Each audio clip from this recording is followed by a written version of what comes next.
señal, ya no me escuchan o no ven mi pantalla cuando esté presentando. Así yo sé que me están escuchando y se está desarrollando bien la clase. Bueno, hasta el día de ayer en Classroom tenía asignados, si no mal recuerdo, 96, 97 alumnos. Nuevamente les recuerdo que el contenido del primer parcial es corto, rápido. Dentro de poco tenemos ya los exámenes parciales. Empezamos este mes de febrero, entonces quienes no hayan ingresado a Classroom, por favor, tienen compañeros o compañeras que todavía no han ingresado, que ingresen. Yo ahí publico los links de la clase, aunque vamos a utilizar el mismo link siempre cada día que nos toque virtual, yo recuerdo el link. Igual Lourdes, que es nuestro auxiliar, nos hace el favor de mandarlo al grupo de WhatsApp. Ahí publico las presentaciones de las clases o cualquier otro aviso importante que se vaya a ir dando. Entonces, por favor, ingresen. Además de eso, yo en base al listado que tengo en Classroom, así imprimo los exámenes.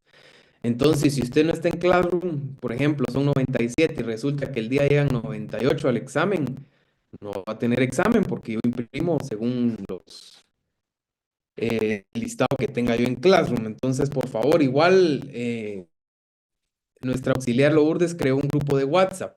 Si ustedes todavía no han ingresado al grupo de WhatsApp, abóquense con compañeros o con ella para que les dé ingreso, por favor, porque ahí a veces traslada información que yo le pido favor que les den. Entonces también es importante estar en ese grupo o algunos pormenores, dudas, etcétera, que ustedes manifiestan en el grupo, ella me las traslada a mí para yo poderles solventar. Entonces es importante ese tema. Y bueno, vamos a tratar de terminar a las 3:30, más o menos. La clase termina a las 3:45, pero para tener un tiempo prudente, vamos a tratar de terminar a las 3:30 para no tener problema con el otro docente, que ustedes se puedan conectar bien a su siguiente clase. Entonces vamos a estar terminando a esa hora. Les ruego nuevamente, tanto presencial como virtual, la puntualidad de inicio de clase. Entonces, bueno, el día de hoy yo creo que ya todos han visto y toco el tema porque al final tiene que ver con el estado de que el día de hoy es la elección a Junta Directiva, Tribunal de Honor y Comité Asesor de Inversiones del Colegio de Abogados y Notarios.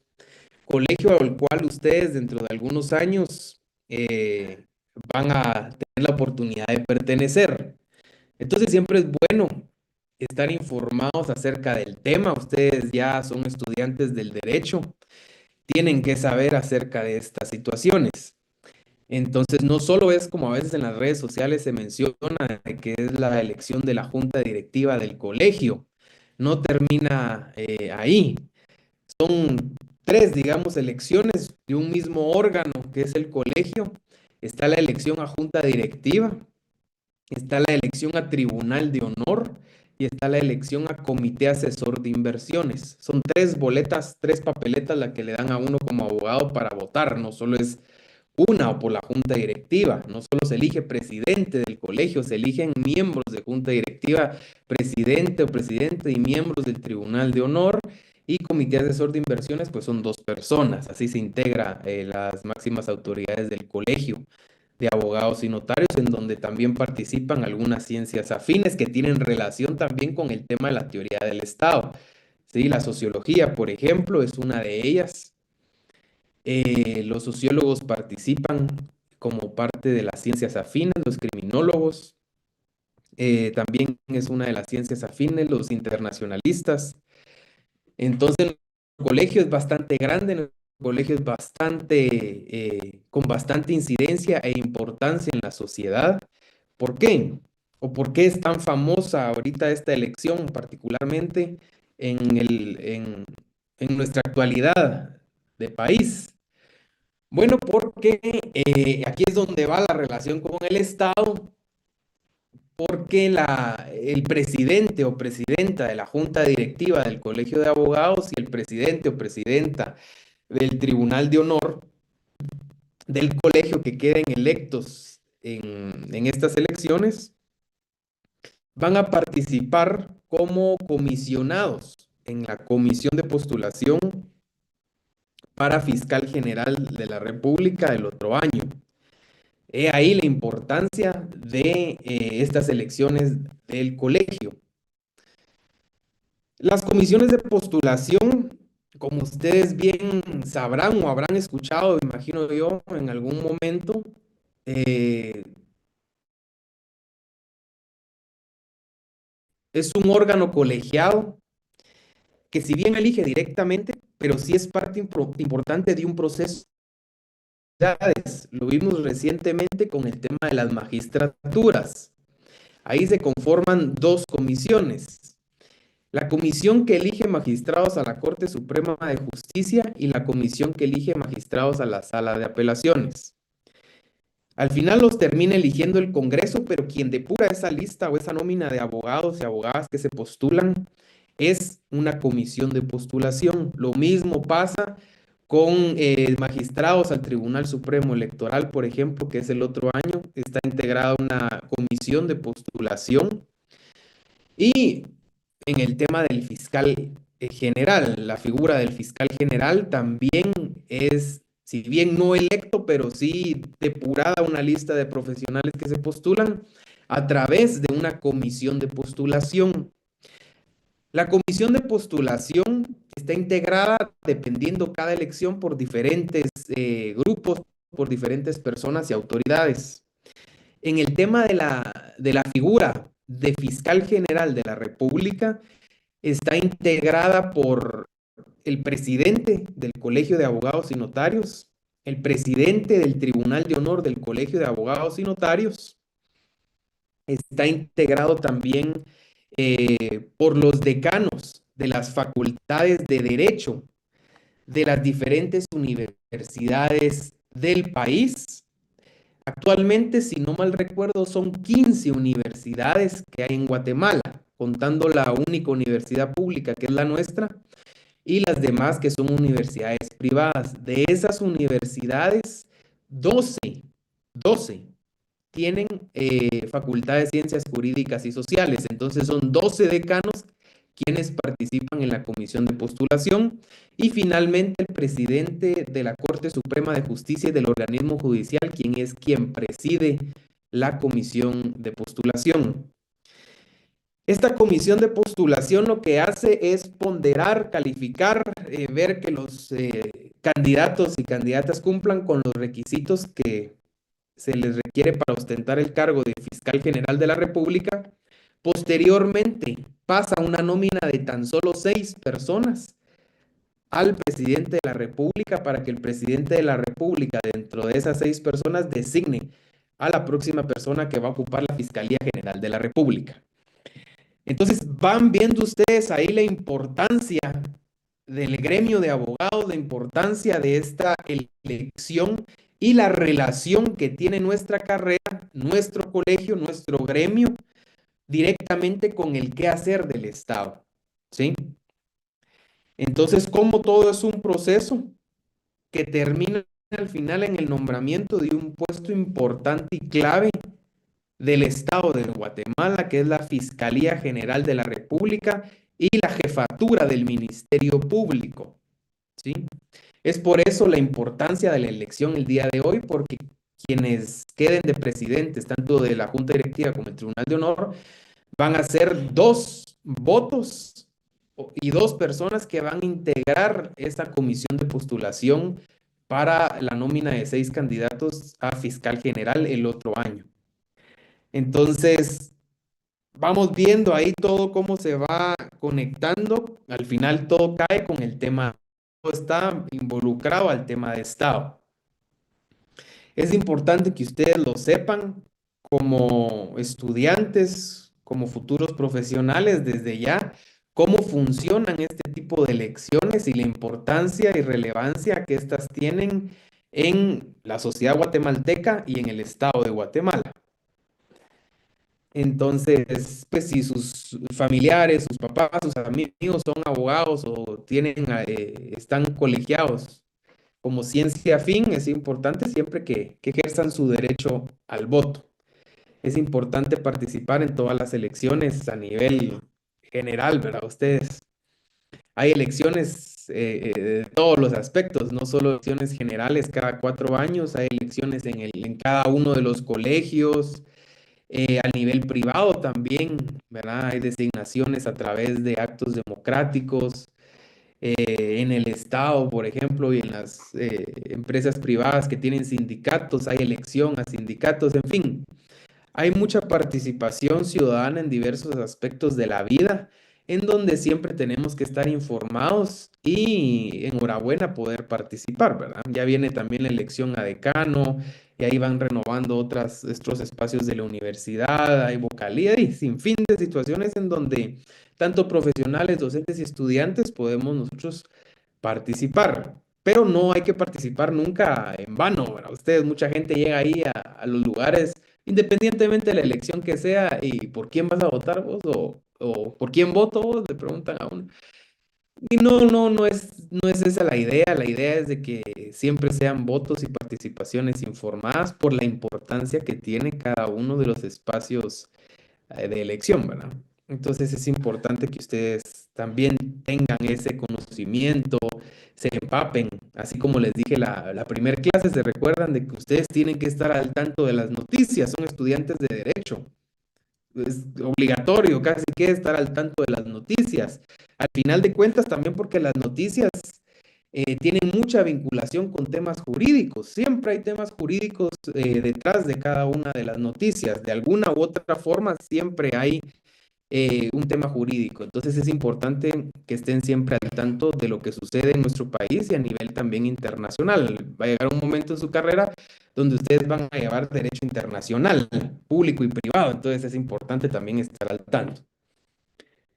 La clase pasada vamos a terminar con una última pestaña que no vimos y después continuamos ya con la clase del día de hoy. Entonces me dicen por favor si ven mi pantalla. ¿Todo bien con la pantalla? ¿La logran ver? Ya, Licenciado, sí. licenciado. Bueno, al final la teoría del Estado no está considerada como un área del derecho o una rama del derecho. Eh, Como recomendación o paréntesis, hay juristas que no ven bien que se le denominen ramas del derecho. No es que sea incorrecto, simplemente no lo sienten bien pronunciar ramas del derecho como si fuera un árbol, dicen ellos. Entonces también otra denominación que se les da son áreas del derecho. Al final, pues ambas son correctas. Yo utilizo ambas. Entonces, siempre ténganlo en mente. Eso hay personas o juristas o docentes o profesionales que no les gusta que se diga rama del derecho, sino que área del derecho. Entonces, la teoría del Estado no es ni una rama ni un área del derecho como tal. Es una ciencia, ¿sí? Es una ciencia que auxilia. En este caso, lo vemos en nuestra profesión de abogados, del derecho, ¿sí? Auxilia al derecho. Y también se encuentra relacionada con la historia. Recuerden que la historia es una carrera, es una profesión. Y también con la ciencia política, con la sociología. Entonces, la teoría del Estado se encuentra ligada no solo al área del derecho, sino también a otras áreas, a otras ciencias, como lo mencioné, la sociología, la historia, la ciencia política, el derecho en tema del derecho internacional o los internacionalistas. También ven todo este tema de la teoría del Estado, porque el Estado se encuentra inmerso en cada accionar o relación con cada una de estas profesiones o ciencias de estudio, ¿sí? Entonces, la teoría de Estado como ciencia fue la última pestaña que nos faltó de ver. No la quise abordar la clase anterior para poderle explicar más tranquilamente en esta clase. Entonces, diversos autores y juristas estudiosos de la materia debaten entre si la teoría de Estado pertenece a las ciencias sociales o a la ciencia política. Ya les expliqué que tiene relación con al final varias ciencias. En mi opinión, Hay juristas, como lo menciona la pestaña, que enfocan o encuadran a la teoría del Estado con las ciencias sociales. Hay juristas que lo encuadran únicamente con la ciencia política. Yo considero que tiene características que encuadran bien en cada una de estas ciencias, porque al final el Estado es un objeto de estudio de cada una de estas carreras, ¿sí? La sociología estudia a la persona, a la sociedad, a través de la vida que influye el mismo Estado, ¿sí? Las ciencias sociales estudia a la sociedad enfocada, en nuestro caso, al tema jurídico o encuadrada en el tema del derecho. La ciencia política estudia al Estado por naturaleza, ¿sí? Entonces es imperativo que esté ligada la teoría del Estado con una ciencia política. Pero al final, con cada una de estas ciencias sociales y políticas, las cuales se desglosan un sinfín de situaciones como los internacionalistas, el derecho, la sociología, la historia, etcétera, tienen relación siempre con el Estado, ¿sí? Entonces, ¿qué es una ciencia? ¿Sí? Hablamos de ciencias, escuchamos de ciencias en el colegio, en la escuela tuvimos ciencias naturales y ciencias sociales. ¿Se recuerdan de esos cursos? Pero ¿qué es en sí una ciencia? Y bueno, yo los coloqué aquí que se refiere a un ordenado y metódico conocimiento humano sobre algo en concreto, tratando de explicarlo y darle la razón. Al final, una ciencia es un estudio, ¿sí? Son métodos que se utilizan de forma concreta y precisa para tratar de llegar y explicar algo determinado, ¿sí? Esa es una ciencia. ¿Han escuchado ustedes del método científico para realizar investigaciones? Esa es una forma de ciencia. Utiliza el método científico, es una serie de pasos. Sí, está la observación, la entrevista, el planteamiento de la hipótesis, la determinación del problema, si se hace un trabajo de investigación, el marco teórico, las diferentes fuentes, etcétera, para llegar a una conclusión o una solución del planteamiento del problema. Eso es lo que busca una ciencia, ¿sí? De eso pretende esa ciencia. Entonces, se dice que la teoría del Estado es una ciencia ya que obtiene sus conocimientos por medio del método científico, lo que platicábamos. Utiliza procedimientos de análisis lógico y analítico creando hipótesis para llegar a un punto o solución específica. Como les mencioné en la clase del día miércoles, no vamos a estudiar el Estado de Guatemala. Obviamente, en el transcurso del curso, de las clases, vamos a ir enfocándonos cada vez más en Guatemala por naturaleza. Sin embargo, en sí la teoría del Estado, y como lo hemos llevado hasta la clase del día de hoy, son temas a nivel general, ¿sí? A nivel general, no de un Estado en específico. ¿Por qué? Porque cada Estado tiene una forma de gobierno distinta. Cada Estado, recuérdense que platicamos que la historia es un elemento fundamental para la teoría del Estado y para el Estado per se. Entonces, cada Estado tiene su historia. Ningún Estado tiene la misma historia de conformación. ¿Ya? Entonces, ningún estado ha llegado a lo que es hoy en día sin historia. Cada historia ha sido diferente que ha ayudado y ha aportado a la conformación de cada uno de los estados como lo conocemos hoy en día. Entonces, la teoría del estado es una teoría general que estudia cada uno de los estados, sus características, sus principios, sus ventajas, sus desventajas, lo compara uno con otro. Por ejemplo, hay un estado que tiene la misma forma de gobierno que otro estado, pero ¿por qué este estado le va mejor económicamente, socialmente que al otro si tienen la misma forma de gobierno? Entonces, ahí es donde se van generando ese método científico. ¿Sí? Se determina el problema, el objeto de estudio, estado tal, estado X, estado Y. Ese es el objeto de estudio, se delimita. Si hablamos de los estados, ¿cuántos estados no hay en el mundo? Más de 190 países hay en el mundo. Entonces, hay que delimitar el problema. Vamos a hablar de tal estado, o de dos estados, o estados que tengan una forma de gobierno determinada. Ahí ya delimitamos el problema. Ya empezamos con el método científico.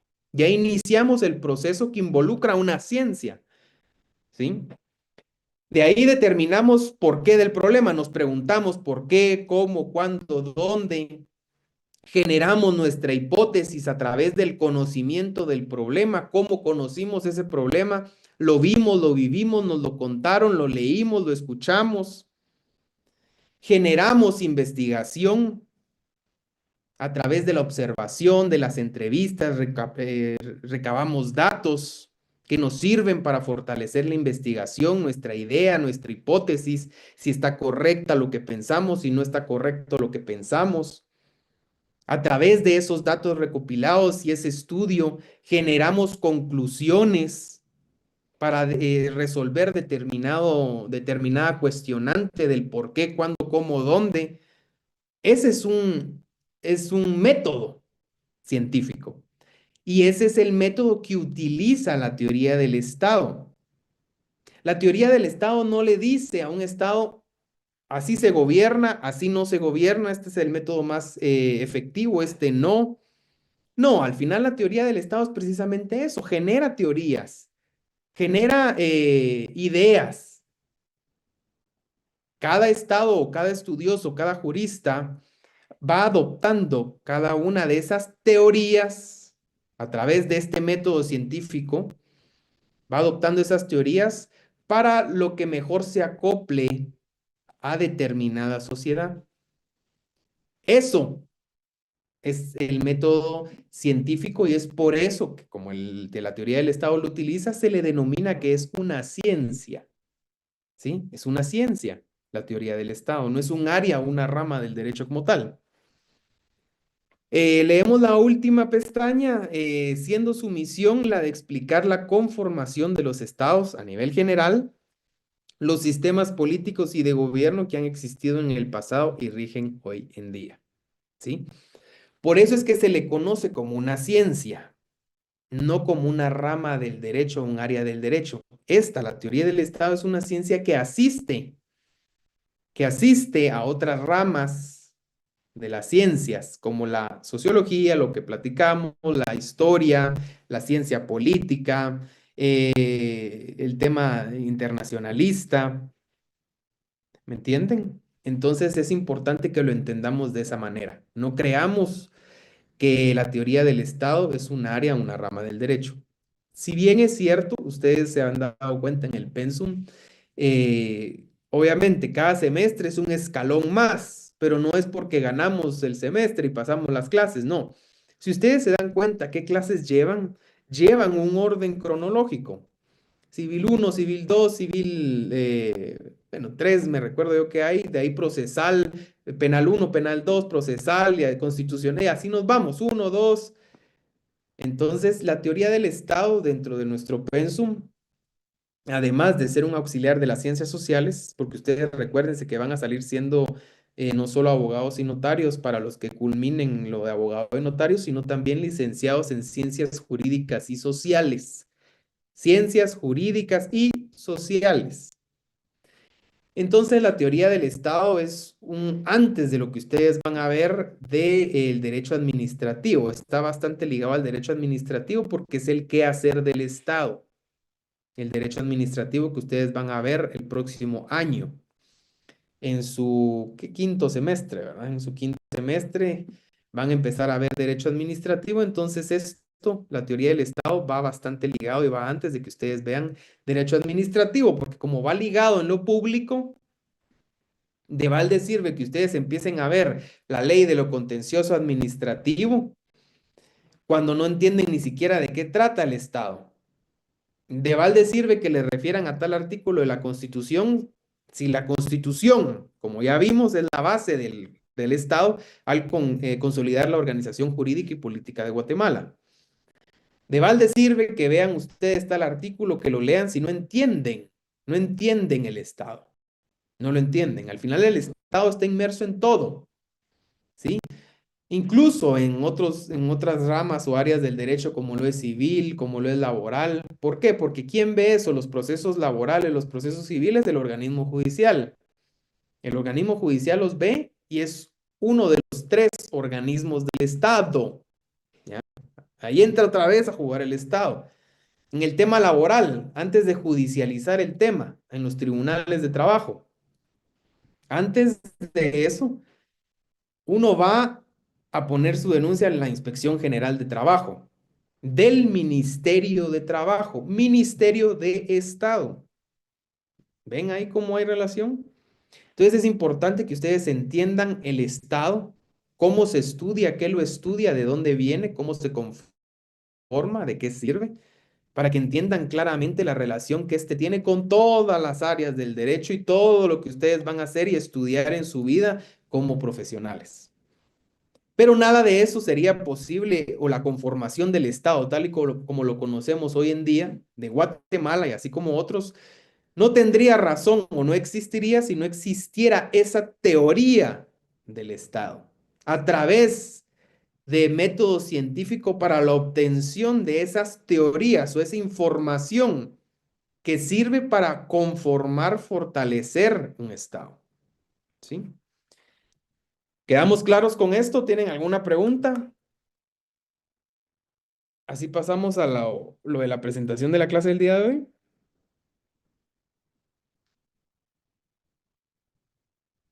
Bueno, entonces vamos a empezar a compartir la pantalla para la clase del día de hoy. Vamos a ver.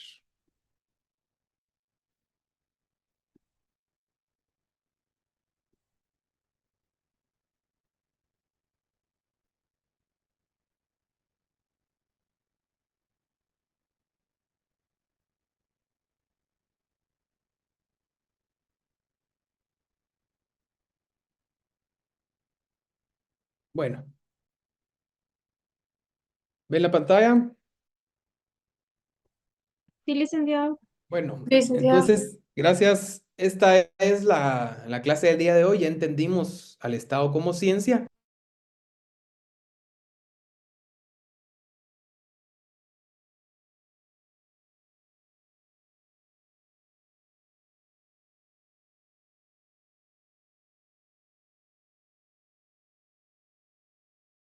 Historia, la ciencia política, etcétera, ¿verdad? Lo que platicamos. Entonces, la teoría de Estado como ciencia cultural. Les puse ahí de que el Estado deviene de las creaciones físicas y sociales del propio ser humano. Esto por medio de características culturales. Todas las ciencias sociales, históricas, antropológicas, económicas y derecho también se les denomina ciencias culturales, derivado a que provienen del propio ser humano a través de la actividad cultural. Ya hemos platicado en las clases anteriores de que sin la cultura, sin las tradiciones, no habría conformación de derecho, no habría conformación de Estado, no se conformaría la sociedad como la conocemos hoy en día. Platicábamos la clase pasada, si no mal, el tema de las costumbres en los pueblos indígenas que existen en Guatemala, que es un derecho consuetudinario, se le denomina. Es un derecho reconocido y respetado por nuestra Constitución Política de la República y nuestras leyes. Es decir, hay situaciones jurídicas o hay situaciones en donde las comunidades indígenas tienen sus propias normas y esas propias normas vienen a través de aspectos culturales que a través de los años se han realizado y forman fuente de derecho, ¿sí? Porque se ha venido realizando, haciendo y pensando durante muchísimo tiempo atrás. Eso forma una cultura. ¿Sí? Una cultura, es algo que predomina durante el tiempo. Y sin esa cultura, sin esa acción, no habría derecho, porque el derecho se auxilia bastante del tema cultural. Las normas al final se hacen o se reforman dependiendo la cultura de cada país, los aspectos culturales del país, ¿sí? Esta cultura no existiría bastantes partes de nuestro ordenamiento jurídico como lo conocemos hoy en día. Y esa cultura también sirve para formar al Estado de Guatemala, en este caso, y a los demás estados también.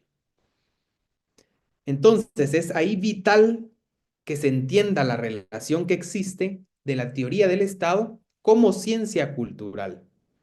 Porque a través del tiempo, diversas actividades, diversas acciones, diversas creencias, diversas formas de hacer las cosas han llevado hasta hoy en día, en leyes del hombre y también leyes divinas, a formar y conformar el Estado como hoy lo conocemos.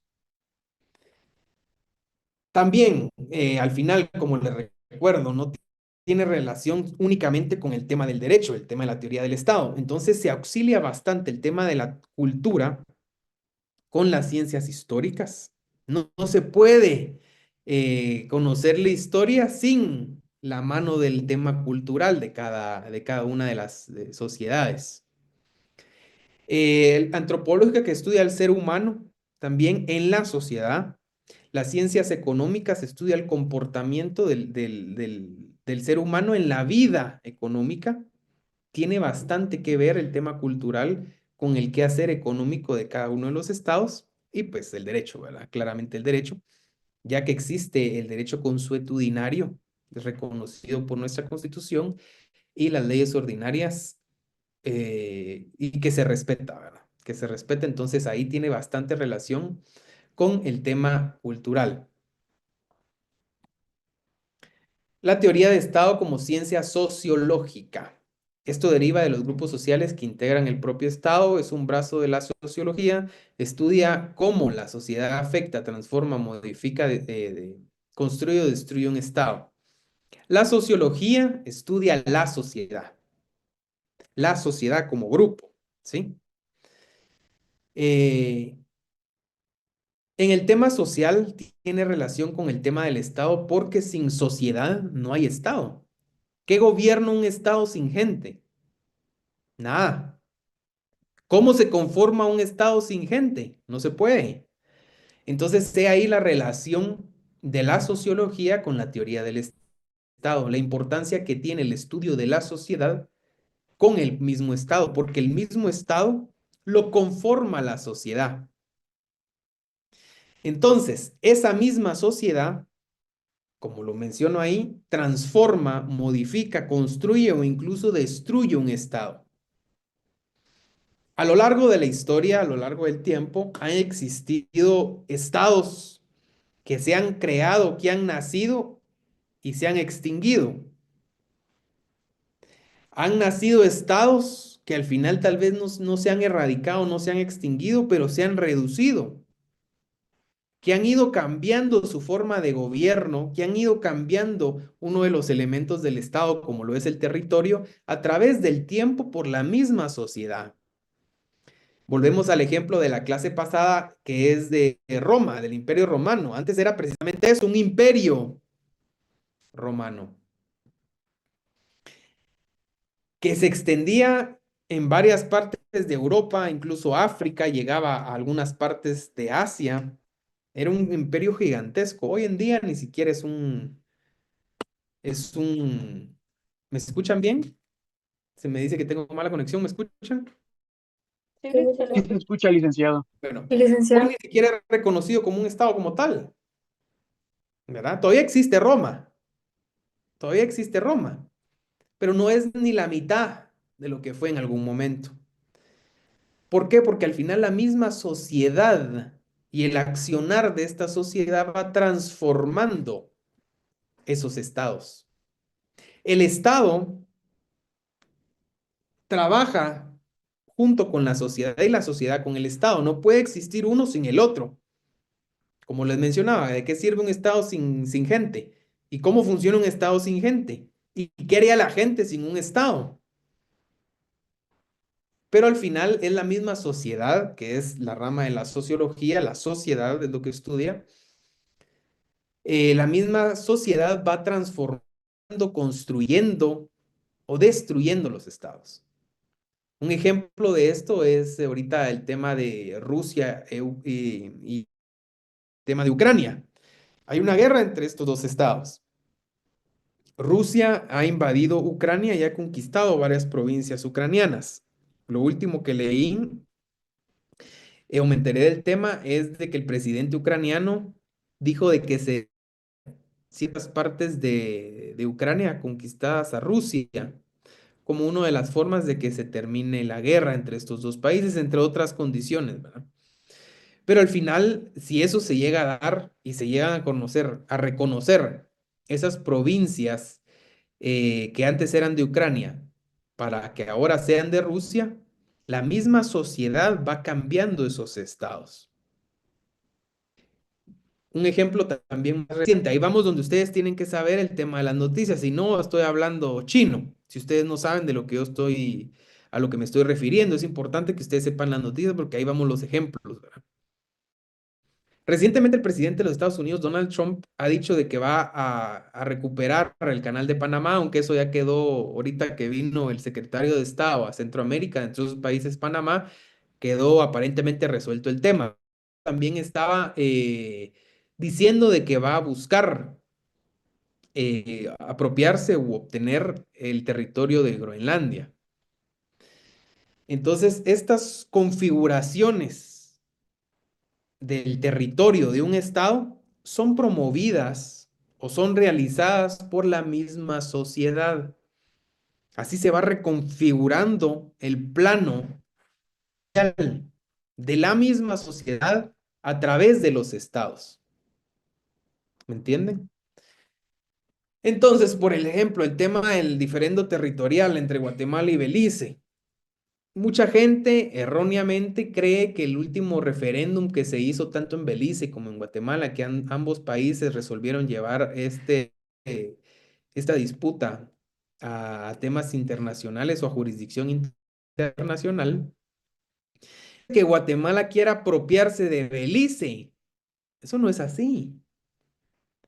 Ya Belice está reconocido independiente a la República de Guatemala como un estado. Incluso recientemente Belice se independizó, por así decirlo, de la corona de Reino Unido. Entonces, no es que Guatemala se quiera apropiar de Belice, no. Es una delimitación territorial la que se está dilucidando en los tribunales internacionales, que es hasta dónde llega el límite de Belice y hasta dónde llega el límite de Guatemala. Si se resuelve a favor de Guatemala, se cambiaría o se reconfiguraría por algunos kilómetros, miles de kilómetros cuadrados, el mapa de Guatemala. No es que Belice va a ser de Guatemala, eso no es así. No es eso el referéndum. O sea, si ustedes fueron a votar en la consulta popular pensando que era eso, votaron mal porque no entendieron. Entonces, no es eso lo que está en litigio internacional, es la delimitación territorial. ¿Dónde termina el estado de Guatemala y dónde empieza el estado de Belice? Si existe esa reconfiguración, se cambia, ¿verdad? Todo. Entonces, al final, eso es promovido por la misma sociedad. Porque ¿quién vota? Tanto en Belice como en Guatemala en este tema, votó la sociedad. Ambos países votaron por elevar eso a litigio internacional, ya que no se podían poner de acuerdo entre los mismos estados. Entonces, al final, ahí viene el papel importante de la sociedad en construir, reconstruir o destruir o transformar un estado. Es vital la participación de la sociedad en los estados. Van de la mano, no puede existir uno sin el otro. También la teoría del Estado como ciencia de estructuras. Este se refiere a que el Estado se encuentra conformado por estructuras plenamente conformadas y organizadas. Esas estructuras se han conformado a través del tiempo, estableciendo su permanencia o bien su transformación, pero dejando siempre la construcción de un Estado más allá de la voluntad del ser humano. El Estado siempre está. Bueno, ¿a qué se refiere todo esto? Ya vimos las clases anteriores de dónde nace el Estado. Ya vimos que la teoría del Estado es de creación reciente en Alemania, en el siglo XIX. ¿Se recuerdan? Lo vimos el miércoles y lo venimos viendo desde la semana pasada, de dónde nace el Estado. Vienen de la mano con la sociedad. Lo acabamos de recapitular ahorita con esto de la ciencia, de la teoría de Estado como ciencia de la sociología. Vemos la relación entre la sociedad y el Estado. No puede existir una sin otra.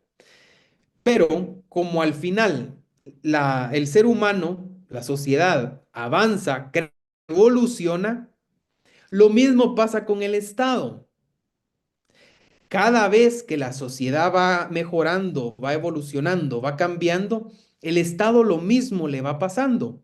Va cambiando, se va robusteciendo, se va fortaleciendo al nivel que ya está plenamente conformado y bien estructurado.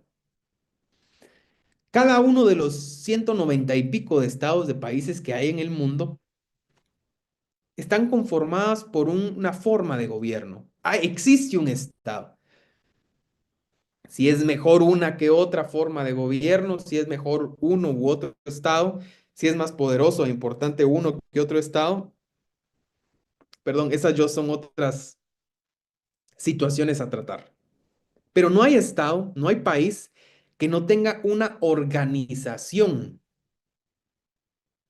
que no tenga o no esté conformado por una forma de gobierno, una forma que constituye un estado como tal, reconocido.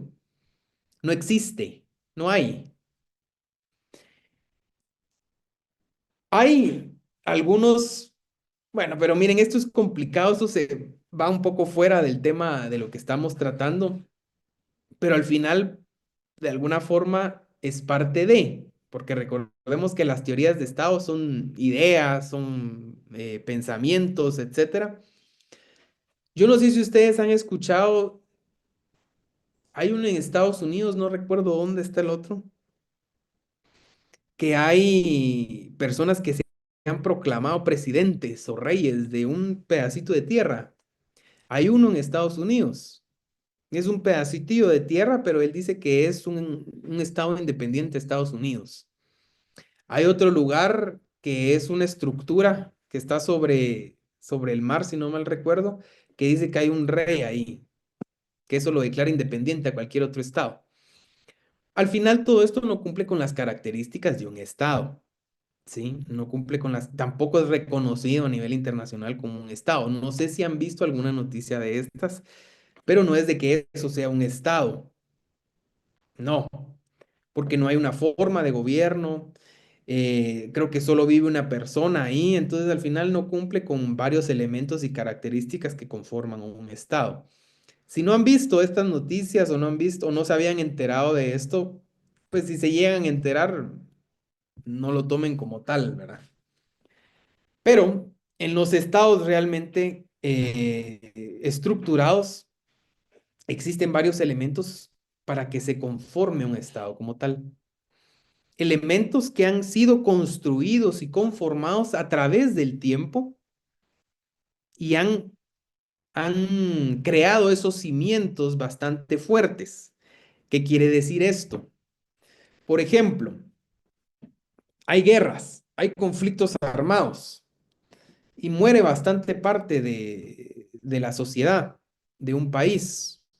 Mueren muchísimas personas en estos conflictos armados y todo, pero ¿realmente deja de existir el Estado a pesar de que mueran sin fines de personas?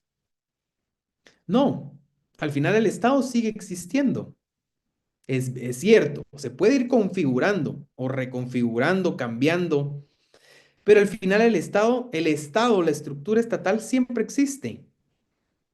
¿Por qué? Porque ya está conformada de una manera bastante sólida, bastante sólida. A través de marco jurídico que lo conforma. Al final, este marco jurídico sirve para controlar, poner límites o permisiones a la población de lo que puede y no puede hacer. Y quien administra este marco jurídico al final es el Estado. Entonces, al final, no es de que la sociedad de un día para otro se levante y diga, vamos a deshacer el Estado de Guatemala o vamos a renombrar al país o vamos a sin fin de situaciones. No, porque ya existe una estructura y existe una estructura conformada por diversas instituciones reconocidas a través de un marco jurídico. No puede hacer la sociedad lo que se le antoje, porque la misma sociedad ha creado esta estructura de orden para evitar precisamente estas situaciones. Por ejemplo, en Guatemala, a una persona, a un expresidente, que fue el expresidente Serrano Elías, se le ocurrió disolver el Congreso en el 93. Al final él lo hizo, firmó y lo hizo. Pero ¿quién le puso la orden? ¿Quién le jaló las orejas? La Corte de Constitucionalidad. Le dijo no, así no son las cosas y restableció el orden del Estado. Él no pudo hacer lo que quiso a pesar de ser presidente de la República. ¿Por qué? Porque ya existe un Estado conformado y existen instituciones fuertes, bien organizadas, que velan por ese orden estatal y esa estructura estatal para que sea respetada y que no sea destruida, que no sea abusada o que no se pase por alto esa estructura estatal. Porque imagínense si un presidente, independientemente de qué organismo del Estado sea, a una persona, cualquier autoridad, pudiera hacer lo que quisiera. De balde está el Estado entonces conformado. El Estado viene a poner orden a través de estructuras plenamente conformadas y organizadas, que se han llevado a cabo no de la noche a la mañana. A través del tiempo se ha ido conformando poco a poco ese Estado. A través de la historia, de la cultura, se ha ido cambiando, modificando, mejorando, robusteciendo cada uno de los estados. En Estados Unidos, antes ustedes recordarán, imagino que han visto películas o saben del tema, existía mucha el tema de la segregación racial, ¿sí? En muchos estados de Estados Unidos. Incluso no hace poco les digo yo, en los años 60.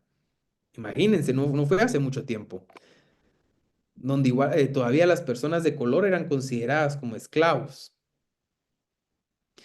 Entonces, hoy en día, esas prácticas o esos pensamientos no están permitidos en la sociedad norteamericana de Estados Unidos. Que siga habiendo pensamientos o personas racistas, ese es otro tema, que se le deja al área de la sociología, ¿verdad? Que estudia a las personas, de la antropología. Pero en lo que compete al derecho, esas prácticas de discriminación están penadas, ¿sí? Ya no se permiten. Entonces, de 50 años para acá, Estados Unidos cambió. Antes en Estados Unidos habían no solo baños de hombres y mujeres, habían baños de blancos y baños de negros. Habían lugares donde comían blancos y donde comían personas de color. Habían lugares donde se sentaban personas blancas y personas de color. Habían bus y así. Era una división increíble. Hace unos 50 años atrás. Eso ya no existe hoy en día. El Estado cambió a través de su sociedad, robusteció la sociedad, la estructura estatal a través de diferentes leyes, diferentes normas, formas de cultura que influyen en el Estado.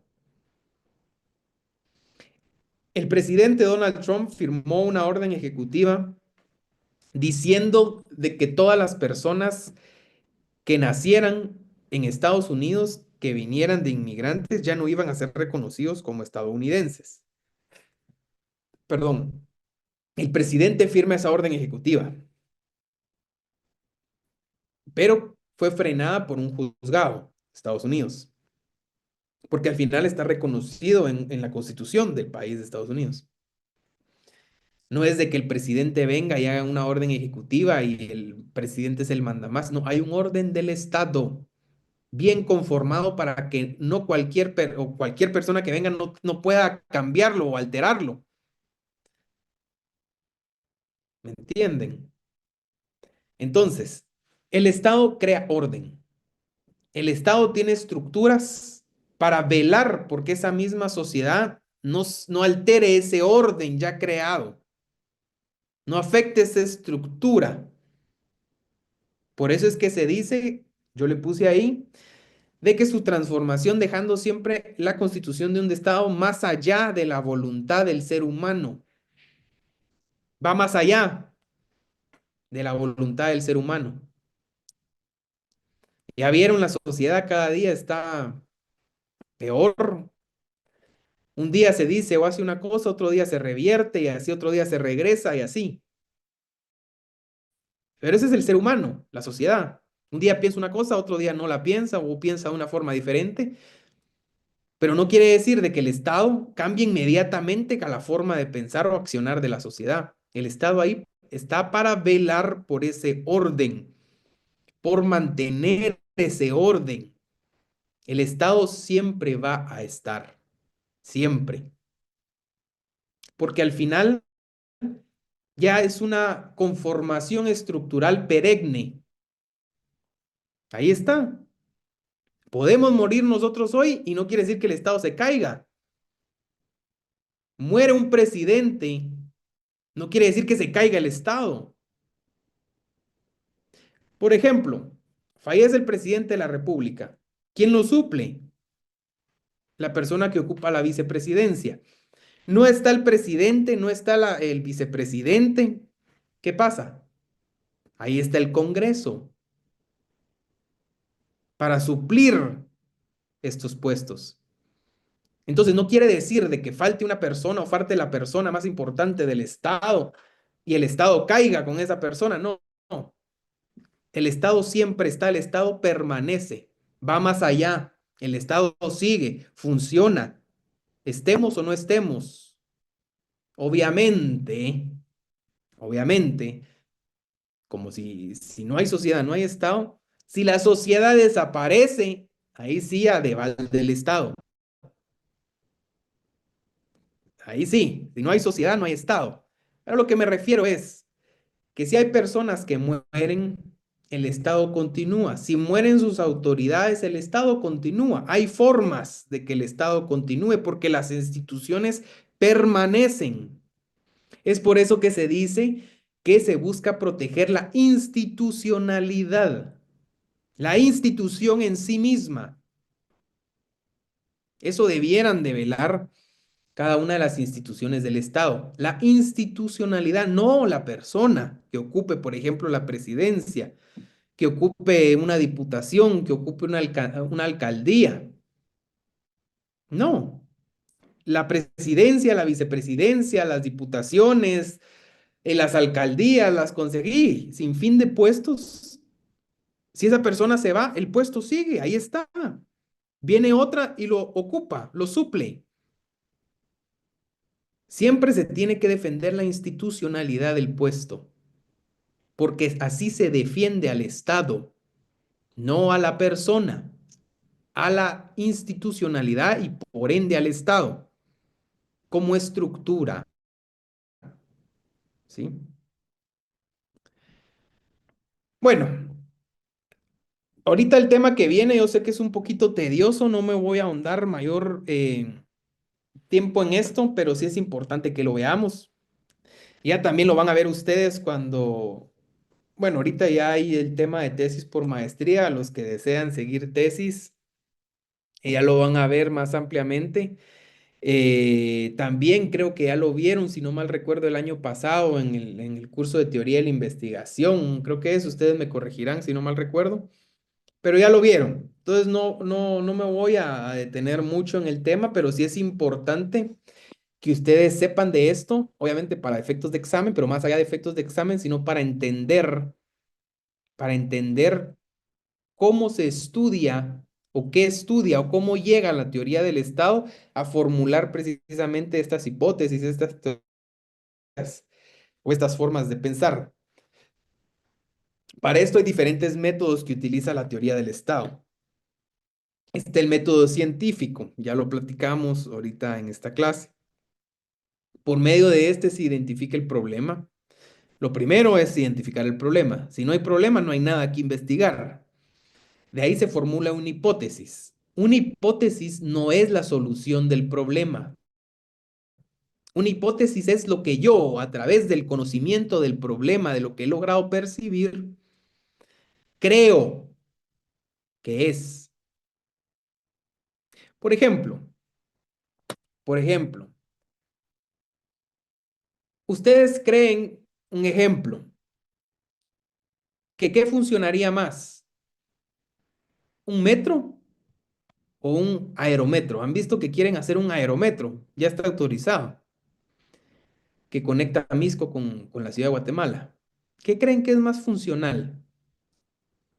Primero, hablemos del tema de transporte, por ejemplo. ¿Cuál es el problema? El problema es la movilidad. O también podríamos enfocarlo en la falta de transporte. Ese es el problema. Una hipótesis.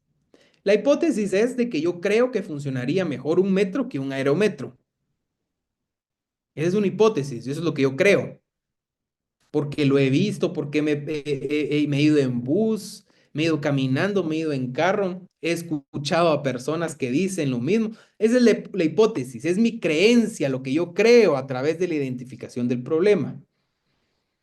Una vez teniendo la hipótesis, yo recopilo datos. Lo que dice ahí, se recopilan datos. ¿Cómo? A través de la observación. Yo observo cuántas personas traslada un aerometro, cuántas personas traslada un metro. Tanto, 50 el aerometro, 100 el metro. Entrevisto a personas. Mire, cree que llegó más rápido a su trabajo, cree que es mejor que el metro y empieza uno a entrevistar para comprobar la hipótesis. Después de esto se analizan esos datos obtenidos para llegar a una conclusión o solución del planteamiento de ese problema.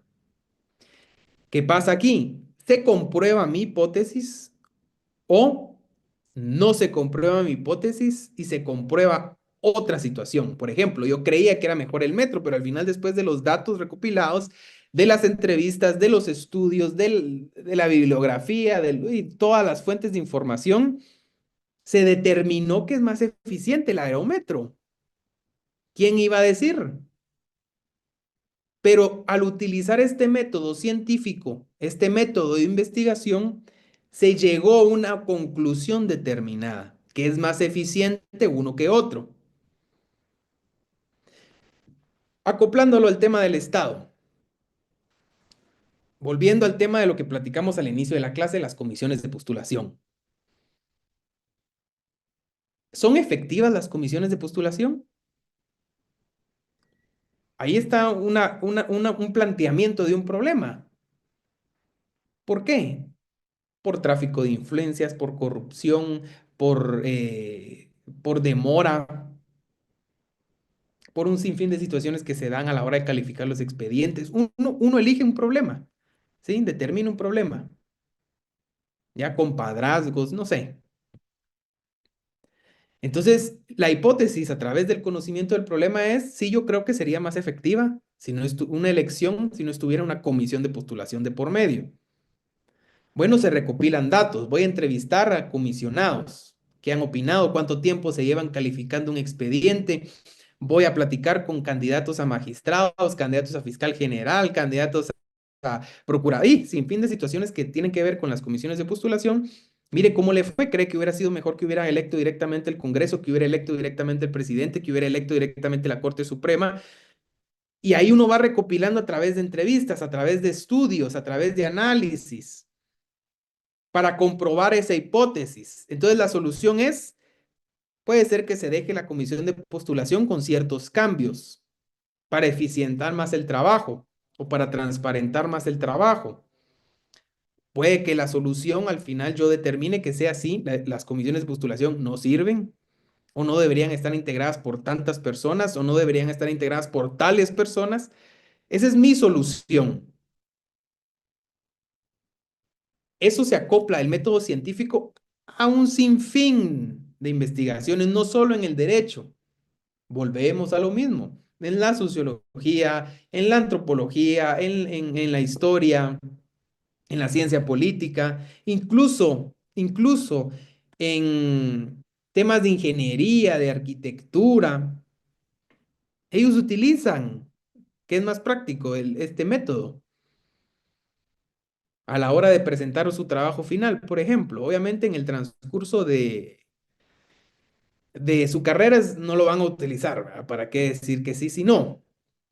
Pero en el tema universitario lo tienen que utilizar, a pesar de que sean ingenieros, que sean agrónomos, que sean arquitectos. ¿Cómo comprueba usted que su trabajo, cómo comprueba usted en el caso de un arquitecto que esa construcción sirve para un sismo, por ejemplo? Bueno, se ha comprobado según las estadísticas que este tipo de construcciones en países como Japón, que sufre varios sismos, y usted empieza. Todo eso lo hace recopilando información. Lo mismo con los ingenieros. ¿Cómo garantiza usted que esta fórmula funciona? Y empiezan, ¿verdad? Eso fue a través de un método de investigación. Las teorías del Estado. ¿Funciona esta forma de gobierno? ¿Funciona la república? ¿Mm? ¿Funcionan el consejo municipal, en donde la mayoría de concejales son del oficialismo, según la ley? Porque así lo determina la ley. Quien quede de alcalde siempre va a tener mayoría en el consejo. Al final el consejo, más que un órgano de deliberación, solo es de levantar la mano, porque la mayoría siempre la tiene el alcalde. No es ilegal, porque así lo establece la ley. ¿Funciona entonces esa forma de gobierno, esa forma de elección? Ahí viene la relación con el Estado. Método filosófico. Se utiliza este método ya que para entender el Estado hay que plantear preguntas como ¿por qué nace? ¿Por qué existe? ¿Con qué fin? Busca establecer un objetivo o un fin, ¿sí? Al final ustedes han visto de que el tema filosófico y ponen a veces de chiste a alguien pensando, eh, haciéndose preguntas, etcétera.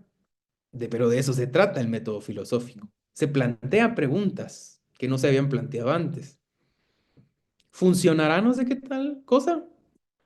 ¿O por qué no sería mejor de esta forma?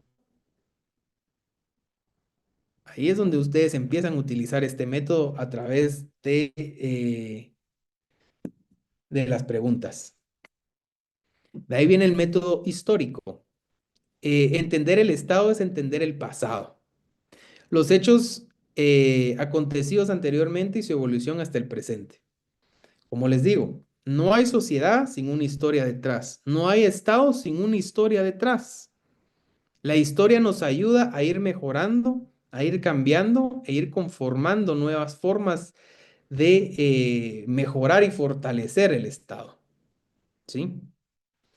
Entonces, el método histórico es fundamental para la teoría del Estado porque nos ayuda a entenderlo, de dónde viene, qué cambios han existido, qué evolución ha tenido y entender a través de esa historia a dónde podemos llegar como Estado.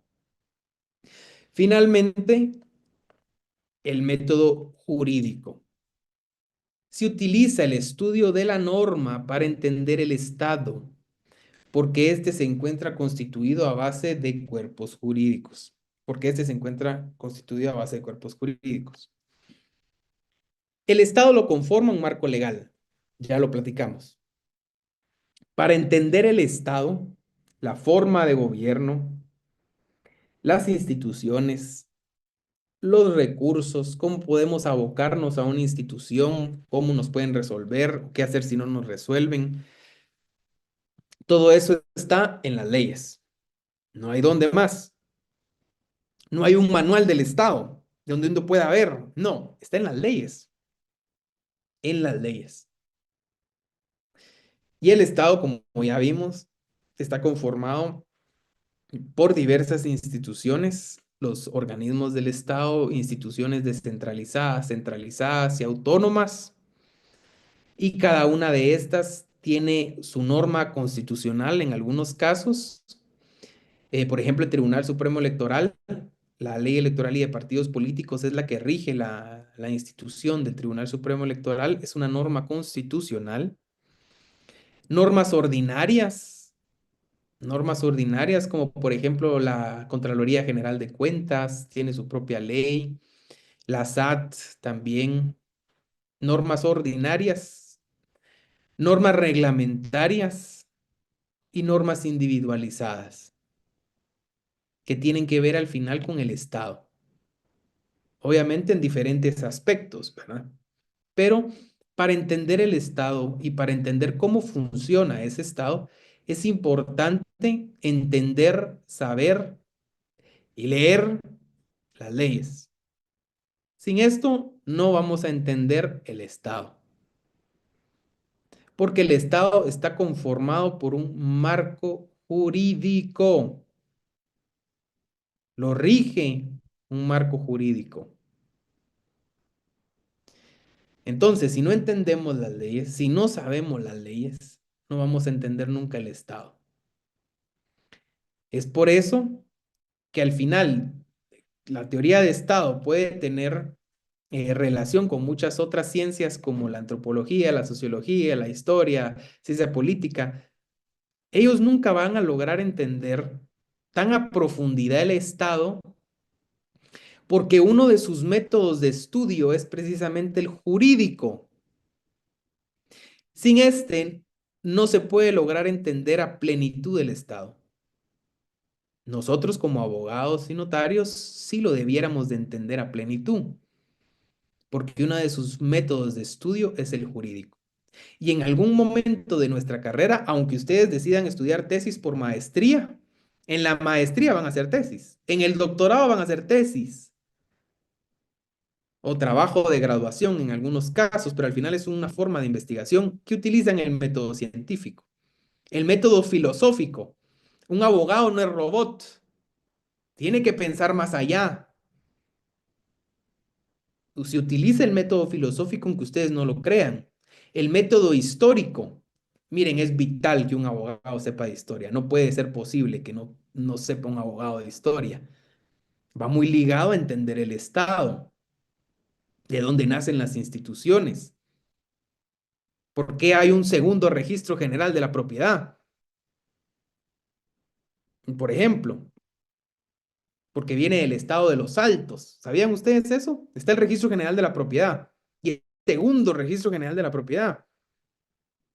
Son independientes. Hay un registrador del segundo registro y hay un registrador general de la propiedad. Eso viene por tema de histórico. Pero si no lo sabemos, y finalmente el tema jurídico, que es lo que más nos importa, nos interesa. Cosa que no tienen ahorita Ana Delvi.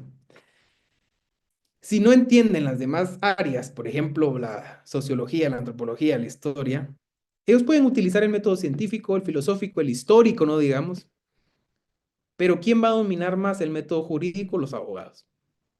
Sin esto no se puede entender a plenitud el Estado. Entonces, esos son los métodos de estudio de la teoría del Estado.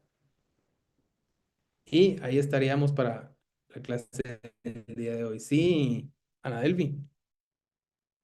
Vic, perdone la consulta. ¿El otro registrador no es el DICABI? O sea, el Registro General de la Propiedad y el DICABI, ¿o hay otro adicional? No, está el Registro General de la Propiedad y está el segundo Registro General de la Propiedad con sede en Quetzaltenango. Son independientes.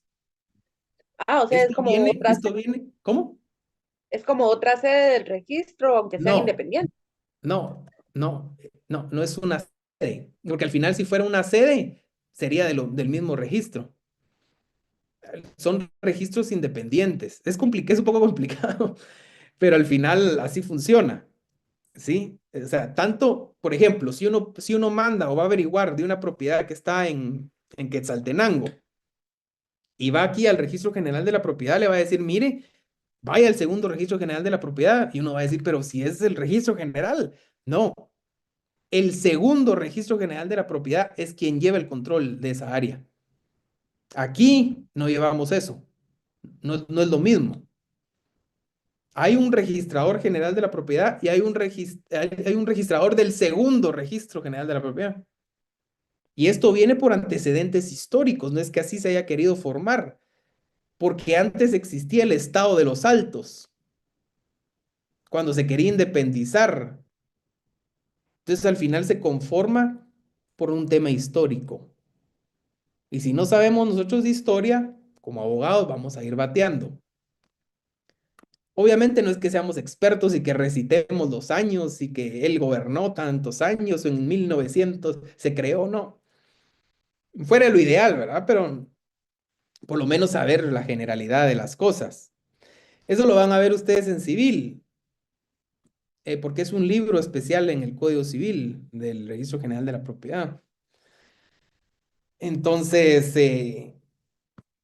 pues vamos a ver, cabal, concluimos a las 1:30. ¿Tienen alguna otra pregunta o algo que aportar acerca de la clase del día de hoy? Gracias, Lick, por resolver. Bueno, con gusto. ¿Alguien más?